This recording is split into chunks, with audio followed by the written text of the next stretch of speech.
দর্শক, এই মুহূর্তে খুলনা থেকে যুক্ত হচ্ছেন সহকর্মী আনিসুর রহমান কবির। তার কাছ থেকে জানবো সেখানকার উপজেলা নির্বাচনের সর্বশেষ পরিস্থিতি। আপনি যেমনটি বলছিলেন, আমি এই মুহূর্তে দাঁড়িয়ে আছি শ্যামনগর সরকারি প্রাথমিক বিদ্যালয়। এই বিদ্যালয়ে আমরা একটু আগেও কিছু অন্তত আধা ঘন্টা 1 ঘন্টা আগে ভোট কিন্তু শেষ হয়েছে, অর্থাৎ ভোট শেষ হয়েছে, ভোট গণনা চলছে। খুলনায় আমি যদি বলি যে খুলনায় কিন্তু সারা দেশের নয়, খুলনায় কিন্তু উপজেলা নির্বাচন, ষষ্ঠ উপজেলা নির্বাচন অনুষ্ঠিত হয়েছে। সেখানে মোট ভোটার ছিল 3,49,709 জন এবং এর বিপরীতে 138টি ভোট কেন্দ্র কিন্তু ভোট গ্রহণ হয়েছে।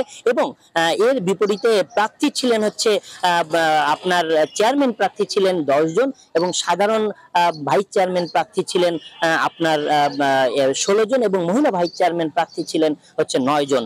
এর মধ্যে যে 138টি ভোট কেন্দ্র ছিল, এই 138টি ভোট কেন্দ্রের মধ্যে 95টি ভোট কেন্দ্র হচ্ছে ঝুঁকিপূর্ণ ছিল, কিন্তু ঝুঁকিপূর্ণ থাকা সত্ত্বেও কোনো প্রকার অপ্রীতিকর ঘটনা কিন্তু ঘটেনি। অর্থাৎ আমি যে জায়গাটায় দাঁড়িয়ে আছি এই কেন্দ্রে কিন্তু ইতিমধ্যে ভোট গ্রহণ শেষ হয়েছে, ভোট কিন্তু গণনা ভিতরে চলছে। যেহেতু সাংবাদিকদের ভিতরে যাওয়া নিষেধ, এই জন্যই আমরা যাচ্ছি না। তবে এখানে প্রশাসনের ঊর্ধ্বতন কর্মকর্তারা কিন্তু এখানে উপস্থিত রয়েছে। অর্থাৎ সর্বশেষ আমি যদি বলি যে খুলনায় কিন্তু সুষ্ঠুভাবে সকাল 8টা থেকে অর্থাৎ খুলনায় কিন্তু সুষ্ঠুভাবে সকাল 8টা থেকে শুরু হয়ে এই 5টায় 4টে পর্যন্ত ভোট গণনা শেষ হয়েছে।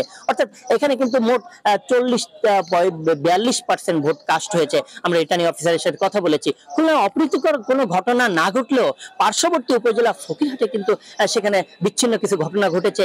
হোসলা সরকারি প্রাথমিক বিদ্যালয়, সেখানে কিন্তু প্রিজাইডিং অফিসারকে বদলি করা হয়েছে। এছাড়া এখানে স্থানীয় একজন মেম্বারকে গ্রেপ্তার করা হয়েছে।